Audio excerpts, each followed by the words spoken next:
Hello, welcome to this video, and today we will talk about Golang for web applications, Docker for container services, and Amazon Web Services for the public cloud.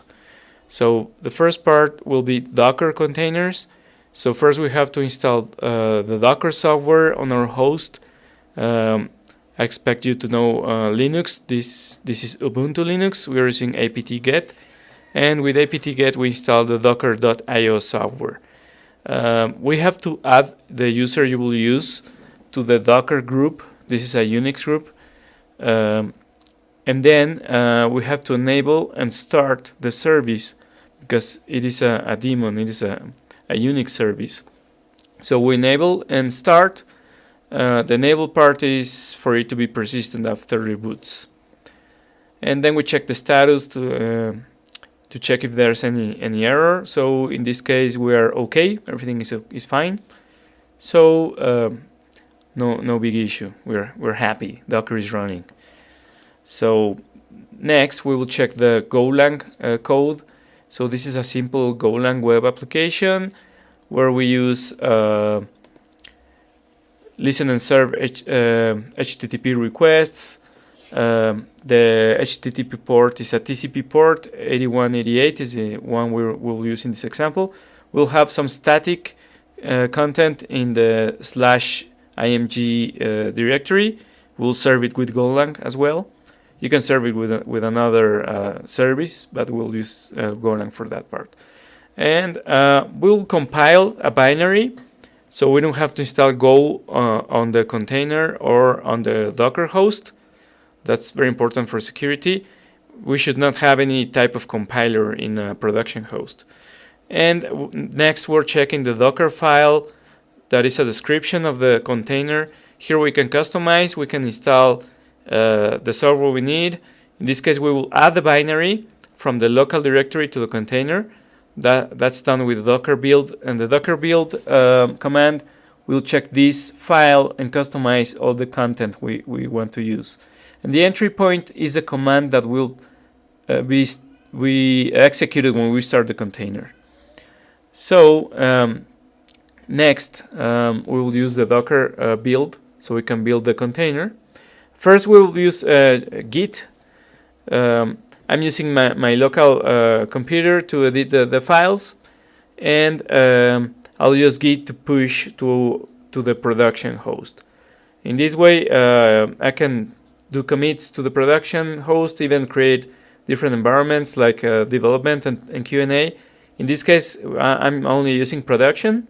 That is the master branch in Git, right? So we're pushing the Git repository to the production host. Then we SSH the production host, and then we can build the container there. No big deal. We already have the Docker file edited and ready. We use the dot at the end of the command to say that we want to use the current directory, and voila, we have the container built. It's that easy, at least for small containers. And next we run the container. The container will launch the entry point command.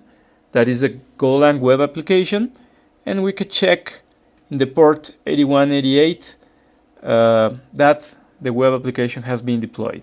So Docker helps us with the application isolation libraries and everything, so we can deploy this application everywhere.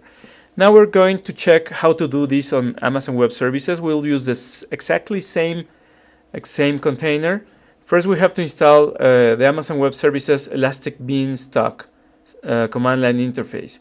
I'm showing you the Linux way, that is using Python with Python installer, that is pip. We're using Python version 3. We're checking now how it is being installed by pip. It downloads all the libraries. It's similar to a package manager, but this is for Python libraries. But this doesn't work in Mac OS. That is my computer runs Mac OS. I'll show you that we have to use Brew. Brew is a package manager, open source for Mac OS. You can use the command line, and in this case I already had it installed. I just wanted to show the command. And then we initialize the Elastic Beanstalk. That is a service from Amazon Web Services that we will use to deploy a container. We have to choose a region. This is for any cloud, not only Amazon, also OpenStack. You have to choose your region. You have to provide your credentials. In this case, you have to use IAM, right? Is the identity management service from Amazon to create a user. And when you create the user, remember to click on the application and programmatic access for this user. Then you can have the credential keys. Then you give the application a name. The EBCLI detects that we're using Docker, and they're suggesting to use AWS code commit. We will not use that today. We'll use a plain Docker container. And with the EB init finished, then we create the application, right? This will create a hidden directory in our current location. We'll check that later. And we'll create all the environment in the Amazon Web Services environment. For this, an S3 storage bucket will be assigned. This is object storage. We have to be very patient. AWS is creating the load balancer because the difference with a plain Docker host like the previous example is that Amazon will create a high availability and load balancing environment for us. So we'll check the Docker file. Is the same as the previous example. Just checking. Here we use the expose 8188. Is necessary for Amazon. It's not mandatory for plain Docker, but Amazon requires it in order to map the port with all the network services they're providing.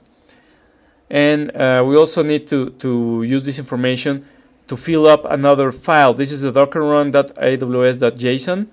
This is a JSON configuration format specifically for Amazon. For this simple application, is not big deal. We're using the same base image based on Debian. And for Amazon, we have to create a zip file. They call it an artifact, similar to Java web applications. This artifact will be what we will use to create the container in Amazon environment. So here we edit the config.yaml file. This is in the .elastic beanstalk hidden directory, and we only need to add the artifact location and file name. I'm using Vim, but you can use Nano or any other Linux editor. And finally, we do an EB deploy. This also takes some time. You have to be patient because Amazon is a little bit more complex. We'll create all the hidden services for us, like the load balancer, like mapping the port, creating a custom URL. You can use a CNAME in your DNS, so you can point to your Amazon URL. It has been deployed, and you can use the same EB open with the application name to check the browser. And voila, we have the same container giving the same service, but now in the public cloud. So thank you for watching this video, and don't forget to subscribe and like it if you really like it. Thank you. See you in the next video.